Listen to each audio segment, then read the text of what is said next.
Assalamualaikum warahmatullahi wabarakatuh. Sebelumnya perkenalkan nama saya Ahmad Akbar Bayhaqi dengan NIM 310123012782. Saya dari Prodi Sistem Informasi kelas 61 mata kuliah Big Data. Hari ini saya akan menunjukkan bagaimana melakukan analisis data mining untuk memprediksi penggunaan listrik dengan menggunakan metode CRISP-DM dan algoritma linear regression. Mungkin langsung saja kita ke tahapan pertama, yaitu business understanding. Masalah utama yang sering dihadapi adalah fluktuasi pemakaian daya yang sulit diprediksi secara manual, yang berisiko menyebabkan pemborosan energi ataupun bahkan pemadaman akibat beban berlebih. Tujuan utama proyek ini adalah melakukan load forecasting untuk meningkatkan akurasi perkiraan beban harian dan mencari variabel apa saja yang paling memicu lonjakan konsumsi listrik. Kita akan lanjut ke data understanding. Nah, langkah kedua adalah memahami data kita. Saya menggunakan dataset dari file listrik PLN CSP yang terdiri dari 45 sampel. Ini 24 sampai ke sini 45. Data ini sangat berkualitas dikarenakan tidak memiliki missing value sama sekali. Kita memiliki 8 atribut numerik di mana listrik terpakai bertindak sebagai label ataupun target. Sedangkan variabel lainnya seperti suhu, jumlah penghuni, ukuran rumah hingga tingkat elektronik bertindak sebagai prediktornya. Oke. Lanjut kita ke tahapan data preparation. Sebelum masuk ke mesin pengolah, kita melakukan persiapan. Di RapidMiner, saya memastikan semua tipe data adalah numerik. Saya menggunakan operator setroll untuk mendapatkan variabel listrik terpakai sebagai label. Karena datanya sudah bersih, semua kolom dapat dilakukan dan diproses tanpa eliminasi awal. Nah, jadi sini sudah kita ubah di RapidMiner-nya. Ini saya screenshot sini. Nah, kalian bisa lihat kan, sini datanya adalah integer ataupun real dan numerik semua. Oke. Mungkin kita akan lanjut ke modeling. Nah, modeling sini kita langsung saja ke RapidMiner. Langsung aja kalian blank proses. Pertama-tama kalian cari operator yang namanya read.csv untuk kalian memasukkan dataset kalian untuk diprediksi tadi. Oke. Klik 2 kali pada CSP. Setelah itu cari dataset punya kalian. Next saja. Nah, kalian bisa lihat di sini datanya semua sudah numerik, entah itu integer ataupun real. Oke. Itu apa yang kita gunakan? Kita akan mencari setroll. Untuk apa? Untuk mendefinisikan target atau label. Setroll. Kalian ketik saja di operator sebelah kiri bawah. Nah, setelah itu kalian sambungkan. Kalian klik sekali pada setroll. Setelah itu di sebelah kanan ada di parameter. Kalian klik edit list. Setelah itu cari saja listrik terpakai dan ubah menjadi diubah menjadi label. Oke. Setelah itu apply aja. Nah, sekarang kalian perlu mencari cross validation untuk membagi data secara otomatis guna pengujian yang lebih objektif. Nah, di sini kalian cari aja cross validation. Untuk apa tadi? Untuk membagi data secara otomatis guna pengujian yang lebih objektif. Oke. Langsung aja drag and drop. Kalian sambungin. Sambung-nyambung ini sangat penting ya teman-teman. Kalian klik 2 kali pada cross validation. Oh ya, untuk nomornya di sini bisa diatur selama berapa kali dia akan dilatih gitu. Ini 10 kali berarti dia dilatih. Oke. Sekarang kalian klik 2 kali pada cross validation dan di training kalian masukkan linear regression atau algoritmanya tadi. Linear regression nih. Dengan drop aja. Saya itu sambungin lagi. Di sini kita pakai fitur section MNO frame agar apa? Untuk mendapatkan akurasi yang optimal. Di testing sebelah kanan, kita masukin apply model.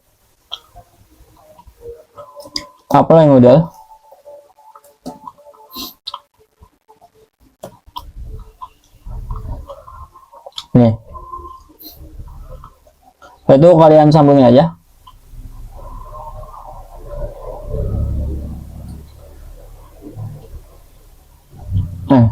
Sambungin ya. Dan kalian juga harus cari yang namanya performance regression untuk mengukur tingkat error atau RMSE. Oke. Saya saja di sini performance. Di sini banyak ada performance classification dan lain-lain. Dan di sini dikarenakan kita akan memprediksi atau mencari atau mengukur tingkat errornya, kalian perlu cari yang performance regression. Kalian drag and drop aja. Kalian sambungin. Di sini nyambungnya agak beda. Di sini silang. Nih, per ke per, x ke test. Oke. Dan sini yang kita centang adalah root mean square error. Oke. Kita kembali ke proses dulu. Di sini kita perlu nyambungin 3. Nah, 4 juga nggak apa-apa. Nah, ini kita latih selama 10 kali aja. Jadi ini bisa diedit dan dapat mengurangi nilai RMS-nya kalau kita mengatur-ngaturnya. Oke. Di sini kita ingin membuat kalian paham aja. Itu kita jalankan. Di sini kita masuk ke tahap evaluasi. Pertama-tama kita lihat dulu di sini di bagian linear regression. Gampangnya p-value ini adalah nilai pembuktian. Kalau angkanya di bawah 0,05 berarti faktor tersebut beneran ngaruh banget secara statistik. Di tabel ini kalau kita lihat di kolom paling kanan ada tanda bintang 3. Nah, nih bisa rata-rata ada bintang 3. Apa sih maksudnya? Itu adalah tandanya variabel tersebut ada pemicu yang utamanya. Nah, di sini di rata-rata 0,03 di bawah 0,05 berarti cuaca atau suhu lingkungan itu sangat dominan pengaruhnya, apalagi kalau pas cuacanya lagi panas-panasnya. Terus lihat tingkat kepemilikan elektronik. Ini kalian lihat p-value-nya 0,09 dan punya bintang 3 juga. Ini juga pelit banget. Logis kan, makin banyak colokan TV, AC ataupun kulkas yang dipakai, listrik makin tersedot. Selanjutnya, sedangkan variabel yang lain kayak jumlah penghuni,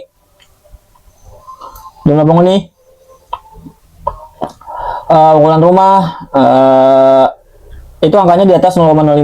Berarti gede kecilnya rumah atau banyak sedikitnya orang di dalam rumah enggak terlalu ngaruh gitu. Yang ada itu apa? Yang mereka nyalain dan seberapa panas cuacanya. Semakin panas cuaca, ya semakin banyak juga yang kan, entah itu mereka nyalain AC ataupun nyalain kipas angin. Nah, jadi listriknya menjadi lebih boros. Oke. Lalu kita baca di koefisiennya. Nah, ini menunjukkan seberapa besar faktor tersebut nambahin atau ngurangin beban listrik. Nah, misal suhu rata-rata nilainya positif 8186, artinya tiap suhu naik, konsumsi listrik bakal ikutan naik lumayan drastis. Sebaliknya, kualitas isolasi seberapa bagus rumah nahan panas ataupun dingin dari luar, nilainya min 4984. Ini kabar bagus, artinya makin bagus isolasi rumahnya, beban listrik malah makin berkurang. Dikarenakan lebih adem gitu mungkin rumahnya, dikarenakan isolasinya yang bagus. Oke. Sekarang kita ke description, kita akan membedah rumus dari linear regression. Dari tabel tadi, Rapid Manner ngebentuk satu rumus panjang yang bisa kita pakai buat load forecasting atau meramal beban listrik ke depannya. Bentuk rumusnya kayak yang ada di layar, ini di sini. Kita punya nilai intercept 149748.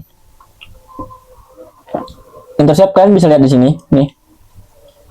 Baca. Lalu nilai intercept ini kita tambah atau kurangi dengan faktor-faktor tadi. Cara bacanya ya gini.